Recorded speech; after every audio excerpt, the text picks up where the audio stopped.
जिनको भी गला खराब है, खांसी की समस्या है, कोल्ड है, उसके लिए बेस्ट ट्रीटमेंट है, एक बार ये ट्रीटमेंट जरूर कर ले। देखेंगे किस तरह करेंगे।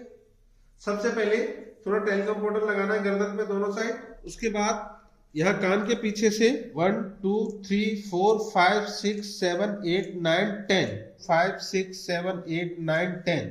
उसके बाद 1 मिनट का गैप देंगे, फिर ये 30 1 2 3 4 5 6 7 8 9 10 11 12 13 14 16 27 28 29 30। 1 2 3 4 5 6 7 8 9 10 11 12 13 14 15 16 17 18 19 20 21 22 23 ऐसे 30। और उसके बाद फिर दोबारा से 1 मिनट का गैप देंगे और 10 10 दोनों साइड करेंगे। तो ये ट्रीटमेंट्स जादुई ट्रीटमेंट से गला खराब, खांसी की समस्या कहीं से ठीक ना हो रही, इससे ठीक हो जाती है।